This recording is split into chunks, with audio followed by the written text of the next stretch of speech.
Preparasyon ho para sa second week ng impeachment trial nitong si Vice President Sara Duterte dyan sa Senado. Interview ho nitong si Atty. Michael Poa dyan sa Billionaire News Channel ang ating pag-uusapan dito sa video na to. At yung patong-patong na kasong kinahaharap netong si NBI agent Kalilong. Pero bago yan, isang like at isang subscribe, masaya na ho tayo dyan. Sa magsusumal sa ating community, yung join button nandyan lang ho sa baba. Ayun na nga, eto ho kasi yan mga kababayan. Kaya talagang itinaon ho nila na medyo tag-ulan yung impeachment na yan dahil sa mga ganitong klaseng kaganapan. Gusto ho kasing ilihis ng administrasyon na to yung atensyon ng ating mga kababayan diyan sa mga ganyang klaseng kaganapan. Di ba? Ang gusto nila, kalimutan nyo na ang flood control issue. Mag-focus kayo sa impeachment ni Inday Sara Duterte. Pero hindi ho yan ang mangyayari. Ika nga, kahit na pinag-uusapan natin ang impeachment nitong si Inday Sara Duterte, syempre, kailangan masegue yan. Mapag-usapan yan kung sino nga ba ang mastermind diyan sa mga maanumalyang flood control project. Ngayon, ang tanong ho dito mga kababayan, yarin lamang napag-uusapan na ho natin yan. Eto ho ngayon ng bago ho mag-umpisa ang mga video natin para maipamukha dito kay Jinky Luistro, kay Joel Chua, dito kay Atty. Ligutan, dito kay Kapunan, di ba? Eto ho ang ating tanong dyan na ang pakiusap ko lamang sa ating mga kasama dito sa PH Update, mag-comment kayo sa baba. Gusto ko maparamdam sa kanila, gusto ko mabasa nila na ang pulso ng sambayan ng Pilipino, kung ano nga ba ang saloobin ng ating mga kababayan, gusto ko yung na kanilang marinig dito sa katanungan na ating ilalatag dito sa video na to. Meron ho bang ebidensya, testigo, testimonya ang makakapagpabago sa isip ng ating mga kababayan na sumusuporta kay VP Sara na ilalatag ng prosecution diyan sa impeachment trial na yan? Meron ho bang makakapagpabago sa isip nyo na dapat si Sara Duterte ang maging presidente sa 2028? Ilatag nyo na ho dyan sa baba. Meron ho bang ebidensya, testigo, testimonya, di ba, ang makakapagpabago ng desisyon ng ating mga kababayan na si Sara Duterte dapat ang maging presidente sa 2028. Kung meron, i-comment nyo sa baba. Kung wala at dandil na ang presidency para dito kay VP Sara sa 2028, ilatag nyo rin ho dyan sa baba para mabasa ng mga siraulo dyan sa House of Representatives at Malacanang kahit ano pang paninira ang gagawin nila kay VP Sara, tapos na. Kahit ano pang ebidensya ang ilatag nila dyan sa trial na yan, si Sara Duterte pa rin ang iboboto namin. At hindi mababago ang katotohanan na yung mga mastermind dito sa mga maanumalyang flood control project na nagnakaw ng trilyon, bilyon, daang milyon, daang bilyon sa kaban ng sambayanan, sila ang gustong magpatalsik dito kay Vice President Sara Duterte. At ano ba yan? At kaya naman, para dito kay Hilong Kalilong, ay ko talaga, mega love shoutout dito sa ating maisog, ang ating idolo, ang isa sa ating hinahanga ang abogado, Atty. Victor Rodriguez. Hilong Kalilong, wala pa. Pag nakikita ko ito, hoy, Hilong Kalilong, walang nga ka. Hilong ka ba? Hali ka nga rin batukan kita. Ito si Atty. Michael Poa, no? Tingnan natin ito, game. Hello po sa inyo, Atty. Poa. Welcome back to Memo. Magandang araw din po sa inyo, Ms. Karina, Sir Willard, and thank you for having me back here. Morning. Ang mga defense lawyers po ba meron pang panahong magpahinga at matulog ng mahimbing? Sa totoo lang po, medyo kulang na po talaga tayo doon, no? Because, Sa tulog. syempre po, no, kahit na 3 days lang yung trial day, or trial dates natin, obviously, the other days are spent preparing naman for the next week, no? Although, it's good that we all started early. So, matagal na naming inaabangan kasi itong trial na to. So, we have basically everything in place. But syempre, may fine-tuning here and there as we go along. So, hindi pa rin talaga tayo tumitigil sa preparations for the following week, no, ng trial. Parang tama po ba na it is expected that for the first 3 days, because yung unang araw parang presentasyon pa lang ng mga rules, ang mga kung ano, ebidensya, etc. And then second day was yung testigo po ng prosekusyon. And then kayo po naman ang magko-cross-examine kahapon. Opo. So parang inaasahan na itong linggong ito, the ball will be in the court of the prosecution. And thereby, sila rin talaga ang magmumukhang ungos kasi hindi pa naman kayo nagpipresenta ng sarili ninyong ebidensya. Tama po, Ms. Corina. And actually, it's not just this week, no? It will be the following weeks. Kasi ang mangyayari talaga, and magandang nabanggit niyo po para maintindihan ng ating mga kababayan, that really the prosecution will have to present its evidence first, no?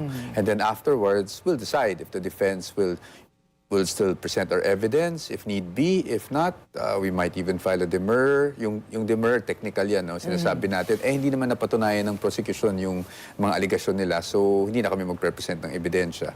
Hindi natin sinasabi na gagawin natin yan, hindi rin natin sinasabi na hindi natin gagawin yan, masyado pa namang maaga. But maganda pong maintindihan yun, no? Na right now, ang trabaho lang talaga ng defense is to cross-examine, no, yung mga witnesses na pinipresenta ng prosecution.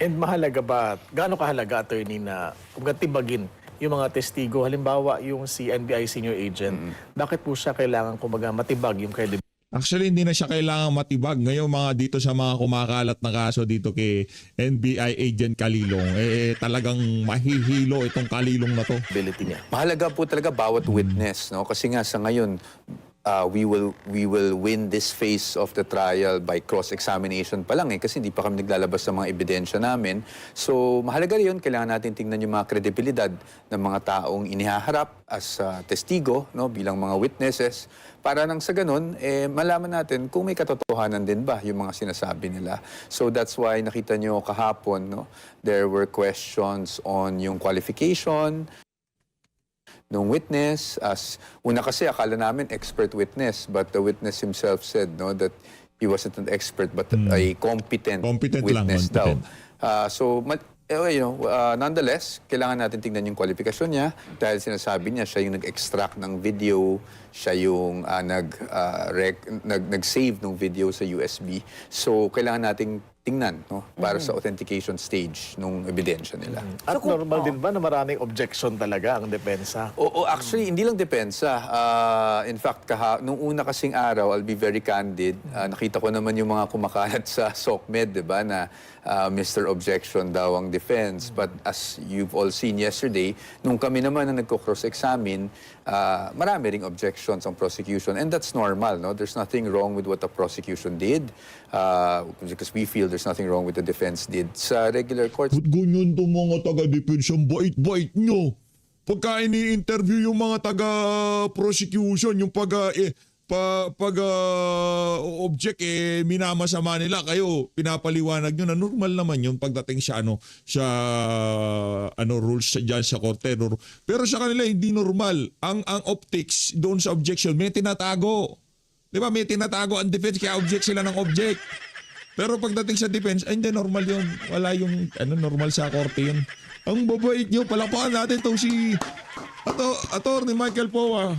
Ito pagka na-meet ko tong si Attorney Michael Powa, magdadala ako ng panyong puti. Ihahaplos ko sa katawan niya para mahawaan naman ako ng kabaitan niya.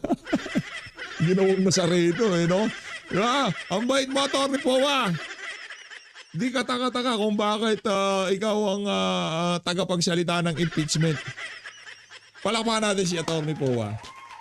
Pambira ka. normal naman po. Trabaho lang po talaga ng abogado ang mag-object. Pag nakikita namin na merong ground, no, under the rules for objection, meaning yung tanong ay improper or hindi dapat tinatanong sa witness.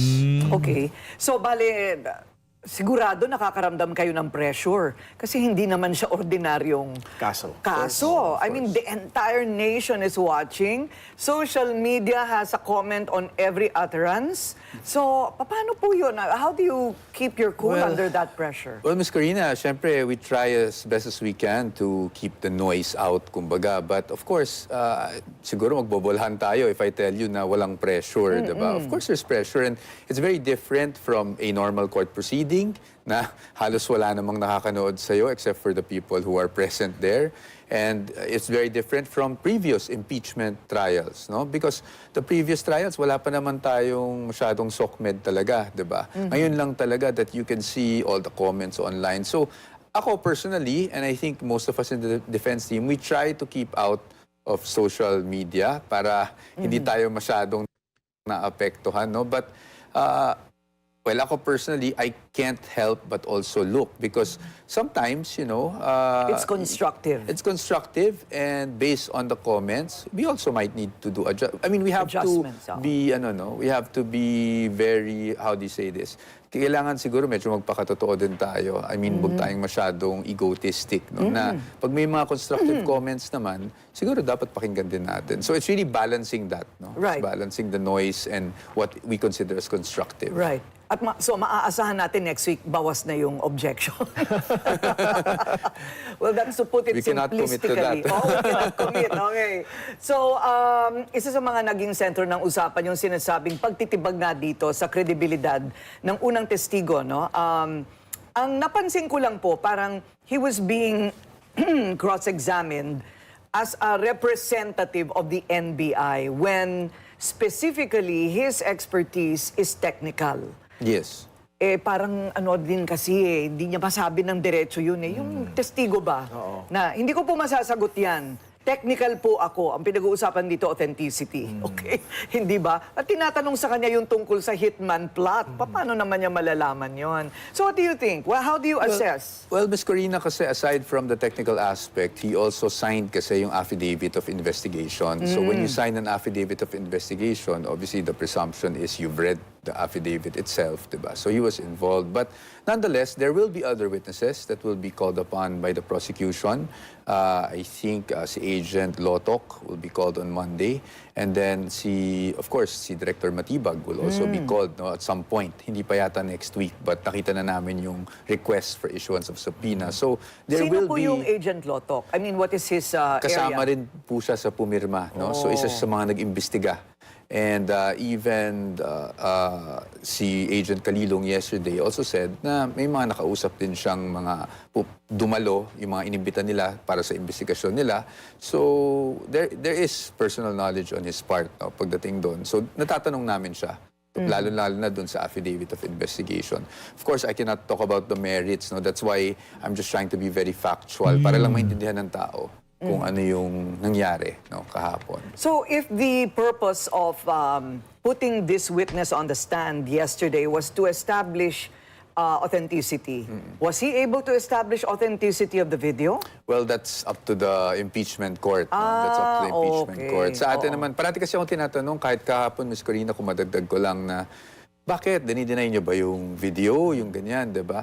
Look, again, siguro naglolokohan na tayo if we deny that there was such a statement, no? There was such an utterance.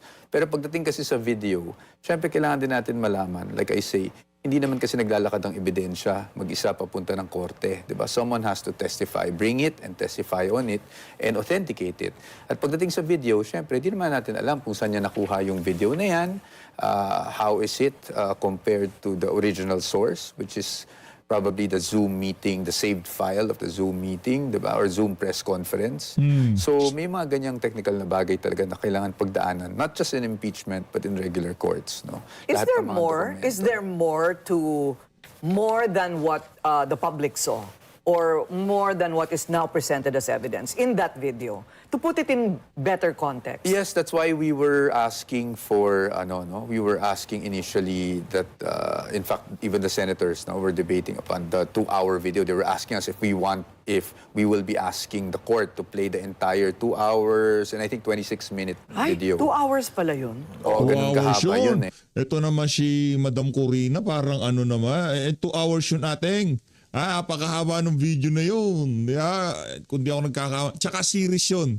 Series yun, yung kinumpile nila, yung naging press con ni VP Sara, yung tipong merong gigilitan, merong, di ba, merong gano'n eh.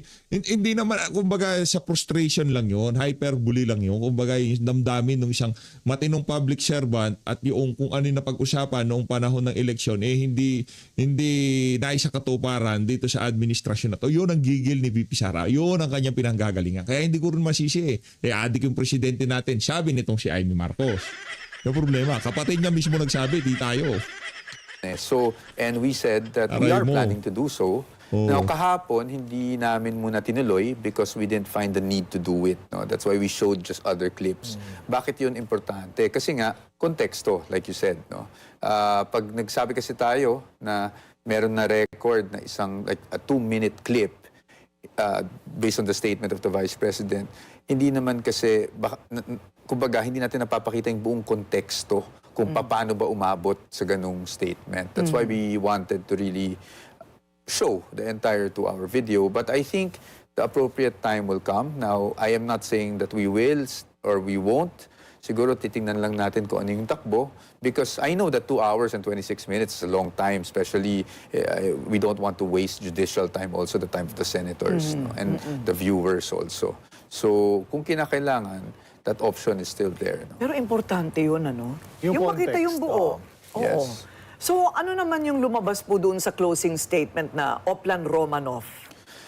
Well, basically, again, I don't want to get into the merits, so factual lang. That was one of the questions posed by, I think, either a media personality or a vlogger. Vlogger. Doon sa nangyaring Si ano? press con na yon nung November. Ang pangalan to, si Maui.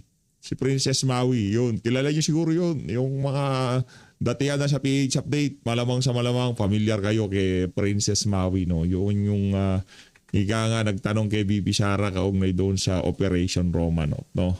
Alam niyo naman siguro yung istorya nung ano yan, Operation Romanov. At kung ano yung konteksto nun. Bakit yung unang pangalan ng operation na yun, no? Talagang napakainit na usapin ho nun ng mga panahon na yun. 2024. At yung Project Romanov allegedly was a threat against the life of the Vice President as well as the lives of her family. So, dun yung... So, kung ika nga anong tawag dito, magiging dominante ang prosecution sa mga susunod na linggo, given na ho pala yun, kasi sila ang nagpipresenta ng witness. Sila yung magbibida-bida. Pero ano ho yan, paglipas ng mga ilang linggo, mabubuisit din ho yung ating mga kababayan sa mga mga kabalbalan ng prosecution. Siguro ngayon kasi ito si Ligutan tumutuloy yung sipo niya, si Luis Tron. Yun lang biniral nila eh. Naging sensational sila dahil doon sa mga doon sa mga lumalabas sa ilong at bibig nitong mga to, di ba? Anong tawag niya Tony Vic Rodriguez? Freedom of spit. Spit lang siya ng spit eh. Puro laway lumalabas sa bunganga niya, pambihira. Yung pinanggalingan. Freedom But of again, speech, I'll stop there na lang siguro. That's why it's very important for us to have the proper context and to see the entire video para makita ng tao, ano ba itong Project Romanov, ano bang pinanggalingan nitong statement ng ating Vice Presidente. Ba't What was the sumabot state dun? of mind also of the VP? What was the situation then, yes, that brought about that state of Kasi mind? merong mga nagsasabi, hindi siya, yung kanyang outburst o yung kanyang pagiging emosyonal sa video daw ay hindi nanggagaling sa puso ng Vice Presidente o sa utak ng Vice Presidente, kundi mula sa puso ng isang ina. Dahil Minsan may nga bugso doon rin sa ng- pagbabanta Oo, sa kanila. Or bugso rin ng damdamin, ano? Oo, syempre, kung mother hen ka, di ba? Or mother, ikaw yung lioness. Protector, oo. Yeah, Lioness, you protect your brood. Patriarch, Any- patriarch. Ikaw yung patriarch, di ba? Ikaw yung leader, di ba? Lalo na, yung panahon na yun, nandito pa si Tatay Digong noon eh. Nandito pa siya. Pero siya yung siya yung leader ng mga Duterte. Kasi given na yun, kumbaga automatic na yun bilang ikaw ang pinakamataas na pwesto, ikaw ang Duterte na merong hinahawakang pinakamataas na pwesto sa pamahalaan. Kumbaga given na yun na ikaw yung leader ng mga Duterte noong mga panahon na yun. Kahit naman ngayong mga panahon to. Siya nga yung presidente natin, di ba? Wala na. Tayo, PH Update finish na ho yun. Automatic na yun. Kahit ano pang ilabas nila dyan, wala na akong Ako, diretso na ha. Wala na akong makakapagpabago sa ating desisyon na si VP Sara ang ating presidente sa 2020. Tapos na ho yun. Wala na nga kahit ano pang ilatag nila dyan, wala ho tayong papaniwalaan sa mga, nagsasayang lang sila ng 25 million per day. Amin na yung 25 million. Sayang lang yan. Bigay na lang natin doon sa mga nalubugan. Ano na? Sa akin. Joke lang. Joke lang. Kayo naman. Pamigay nyo na lang sa mga nabahaan, di ba?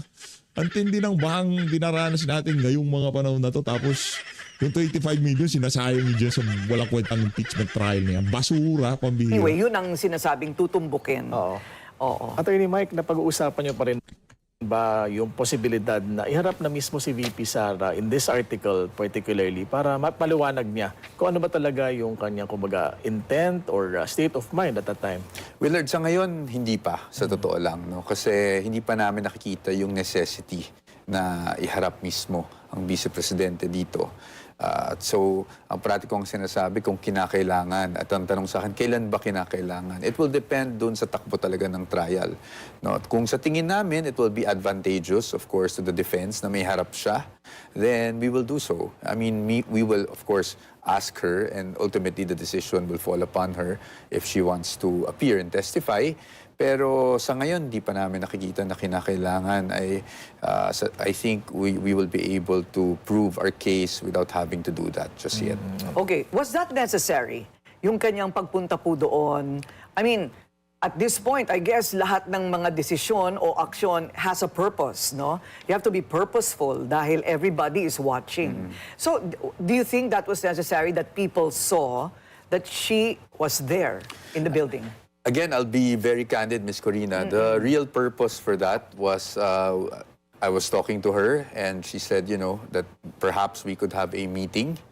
And so I said, okay. And she was only available because she came from Davao and she flew in that day for several engagements and she was available at a certain time, no? Mga around 12 o'clock to 1 o'clock. And so I said, okay. And then she said, where would you be? And I said, well, usually the defense team is already in the holding room, no, sa Senate. Kasi 2 p.m. yung trial eh. And nag-meeting pa rin kami doon for whatever will happen that day. So sabi niya, sige, puntahan ko na lang kayo. And a lot of people put a lot of things into that, no? They made a lot of things into that. But the truth is, even during my time with her in DepEd, that's her character. Eh. She was always very considerate of my schedule or where I was at a certain time, and she always wanted where it was convenient for us. And the problem is, if we were to meet outside, baka maghahol kami sa oras, as with the traffic nowadays, baka malate kami dun sa 2 p.m. namin na trial. So, minarapat niya na puntahan na lang kami doon. There was no other intention other than to really have a meeting with us. No, it wasn't a strategic move on the team's part. In fact, we confirmed the meeting, I think, if not the night before, nung umaga lang. No? So kumbaga parang impromptu press ko nang nangyari. Si attorney po. Actually, ako po yung nagsalita. In fact, she told me na kaagad, no, in fairness to the media, please tell them, out of consideration rather for the media, please tell them that I will not be attending the trial because she didn't want the media to expect, no? Or mga kababayan natin to expect. So please explain why I'm there. That's why nag-press con muna ako bago siya dumating. Nagmamadali akong pumunta doon para maka-press con bago siya dumating para ma-explain kaagad yung context din ng pagpunta niya. Kayo ba yung tinuturo ni VP nung sinabi niya na pinayuhan siya na mag-entertain ng questions mula sa media? Oo. Kung may paliwanag nilang po. Ako yun. No, because it's very, the rules are very strict. No? In terms, Rule 18 of the Senate impeachment rules provides that the senator judges, the parties and their counsels, which kami yun, and parties meaning the Vice President, no, cannot discuss the merits of the case publicly. Kumbaga, ito yung katumbas ng sub judice rules sa regular courts. No? So, Ang problema, yung mga taga-prosecution, walang haba silang pinag-uusapan yung merito ng kaso. Pagka dyan siya sa representative, di ba? Mayat-maya ho sila dyan, mayat-maya. we're very mindful of that rule, and that's why kahit ako sa mga interviews and sa mga press con, medyo pigil din talaga ako, no? Because I have to be very mindful, baka ma-contempt kami because we're violating that rule. And even the presiding officer reminded us on the first day during his opening statement about that rule, no? That we cannot disclose. Kasi nga, you're trying to sway public opinion or condition the mind of the public one way or the other. So, pina-aprobahan na lang ba sa inyo yung kanyang one-liner Ay, hindi mula po. sa tula? Wala o- po. Hindi ko po nakita yon bago siya nagsalita. Sabay lang natin narinig. Kumbaga, sabay lang natin nalaman kung ano yung statement na yon. Bakit ka namamangha ka dun sa one-liner, ano? Oo, very dramatic siyempre. Galing sa tulang Invictus. Oo, hindi ba? Oh, so ngayon alam na natin, hindi ba kung saan ang galing yung parang siguro damdamin ni VP, no? The question now is, can she convince the senator judges where she was coming from? Okay, so 3 days for one witness. O sabihin natin 2 days. Ang dami pang witness, sir. Aabot ba yung sinasabi yung numero ng, yung bilang po ng mga araw na naka... Well, it's, Ms. Corina, it's up to the prosecution, no? Kasi sila yung magprepresenta muna. Kami naman, nakadepende kami kung, depende sa naging presentasyon nila, kung ilang witness ang kakailangan namin to rebut, no? If there is even a need to rebut. But yung witness usually, ano yan eh, isang araw lang per witness. Meaning dapat sa isang araw matapos ang direct examination and cross-examination. Ideally. But yung nangyari kasi nung Tuesday, medyo humaba, no? Because of the need to authenticate several documents. But again, let's be fair to the prosecution. That's normal. No? And even with the defense, darating din yung panahon na kami naman at maaring mahaba rin yung maging presentasyon namin because of the need to authenticate voluminous documents. Oo. Biro mo, isang video lang, ano? Ang daming witness, ang daming dokumento. So, handa na po ba kayo doon sa sinasabing may ilalabas daw silang testigo na may kinalaman o magpapatunay na may kinausap nga na gun for hire?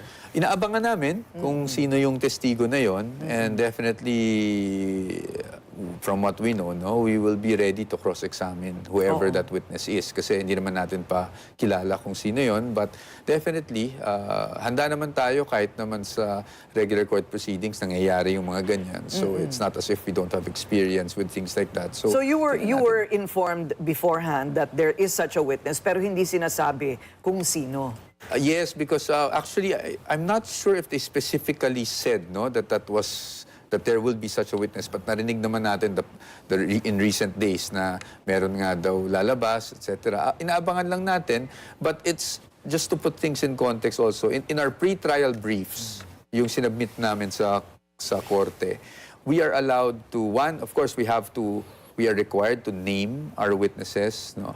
But we are also allowed to leave reservations. Meaning, ibig sabihin nun, hindi ko muna ilalagay yung pangalan, pero ilalagay ko yung purpose. No? Bakit ko hindi ilalagay yung pangalan? For the security of the witnesses. No? So, may mga ganun naman po. And allowed naman po yan. Ang hiningi lang namin sa prosecution, which they agreed to, is disclosure at least 5 days prior to presentation. Para makapaghanda kami at para makapaghanda rin naman yung mga senator judges natin. Disclosure even of the name, attorney? Of the name, yes. Okay. Yes. Okay, so kapag dumating na po ang panahon ng pagpipresenta ninyo ng inyong mga ebidensya, ano po ang aasahan po namin na mapapatunayan? Yeah. Sa amin po, pagdating dito sa itong unang article, Yes, which is oo. Article 4, no? Ang maasahan lang is papapakita namin yung buong konteksto, papapakita natin kung ano ba ang sanhi kung bakit nagkaroon ng ganung statement, at ano ba yung talagang nabanggit kahapon na threat against the Vice President herself.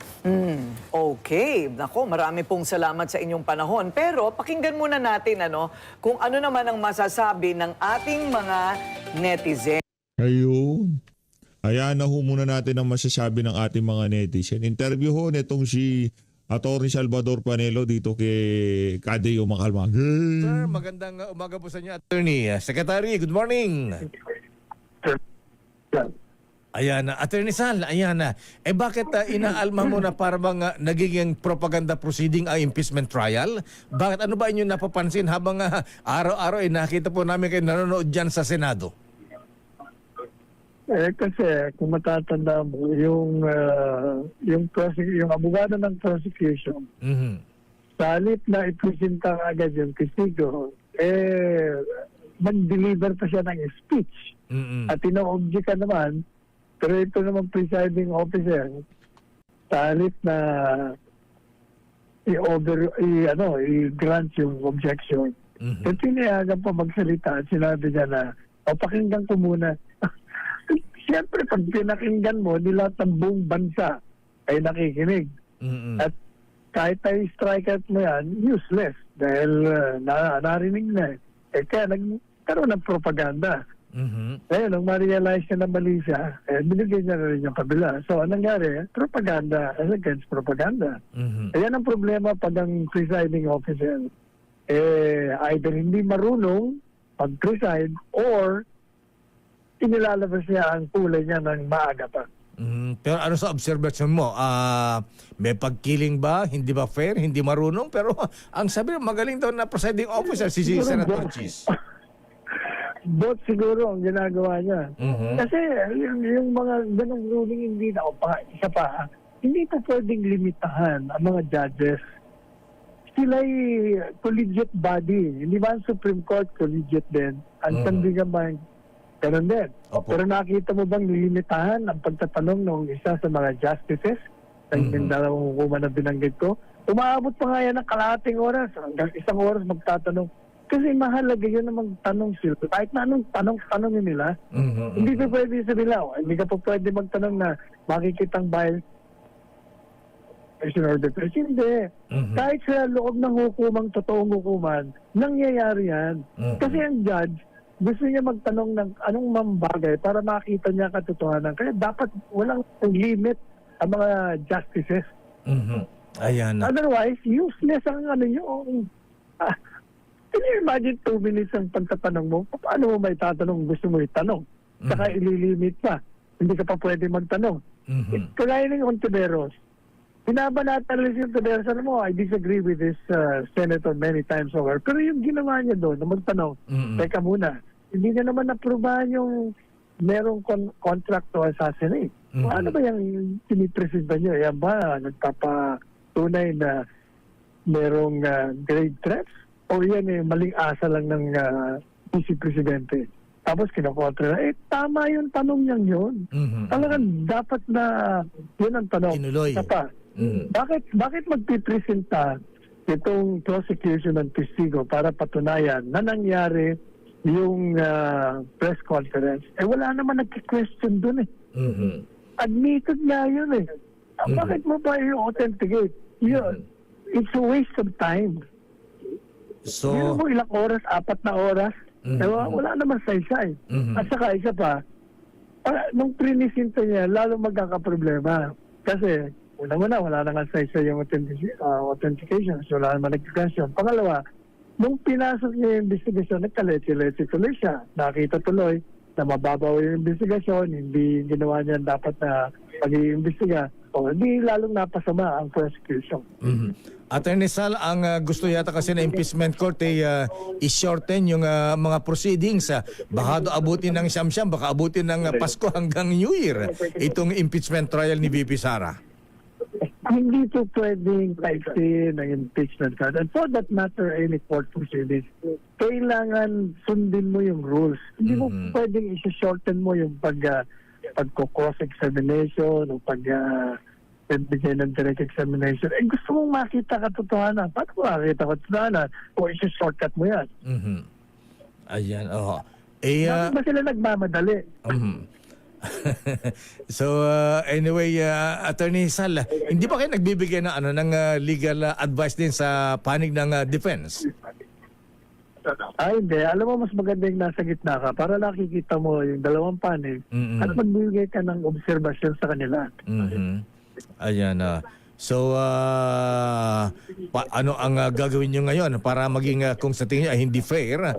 Ano ang may isasuggest na may mumungkahi sa impeachment court? Number one, ang suggestion ko dyan sa presiding officer, huwag siyang maging bias. Kailangan mag-aral siyang mabuti sa pagpapreside. Kailangan hanapin niya yung katotohanan. Pangatlo, tanggalin niyo na yung rules na 2 minutes. Kalokohan yan. Hindi mo makikita ang katotohanan sa 2 minutes. So sa tingin nyo, para na nyo, Attorney... Pangatlo, Yes, sir. pwede ba yung prosecution lawyer, tigilan mo na yung grandstanding mo, pambira itong mga abogado. Palibasa kasi ngayon lang yata sila na televise eh. Kaya lahat ng mga objection na wala namang katuturan, pati pag direct examination niya, pinahahaba niya, pwede namang shortcut. Ayan, oh. So sa inyong pananaw pagtingin na Secretary Sal ay may pagka-bias ang presiding officer, Senator Chis Escudero. Obvious naman yun eh. Kasi wala rin siyang ginawa kundi overrule ng mga objection ng defense. Ayan na. So hindi At saka alam mo, pag pinayagan mo na mag-i-speech ka dyan, sinisira mo ang integridad ng proceeding. Kasi hindi naman ganun ang pamamaraan ng pagtruba ng isang kaso. Hindi sa pamamagitan ng testigo, hindi sa pamamagitan ng mga talumpati ng mga abogado.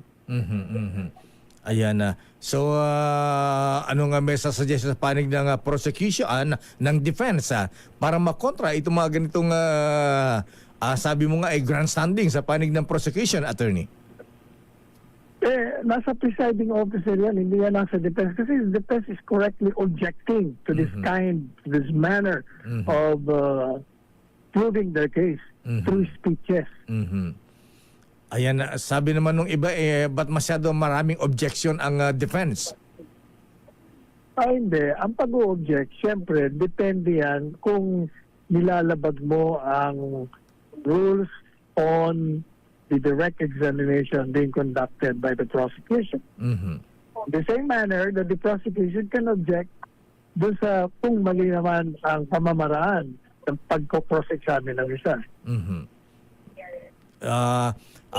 Ang sabi ng mga observers sa Attorney Sal ay nakalamang daw po so far sa 3 days na impeachment trial, lamang daw po ang prosecution. Ano sa tingin po ninyo? Mario, una na, yung testigo nila, useless nga yung testigo eh. Bakit mo i-authenticate isang bagay na hindi naman kinikasyon? Pangalawa, nagkalat siya dun sa investigasyon.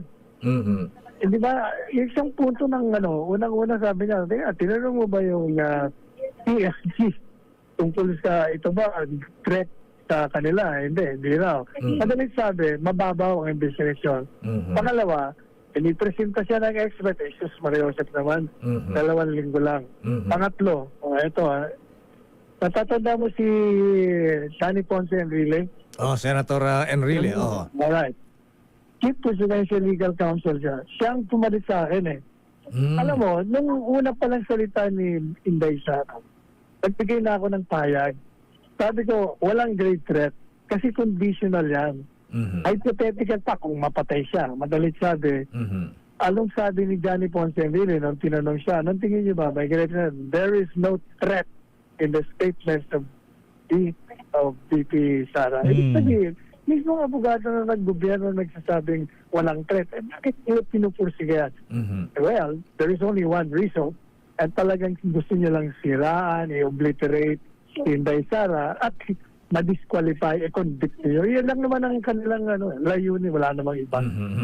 Pero matindi kasi yung papahayag ng Vice President na papatayin ang Presidente, First Lady at Speaker. At sabi yan, no joke, no joke. Teka muna, titingnan mo kasi yung context, yun ay sagot sa vlogger.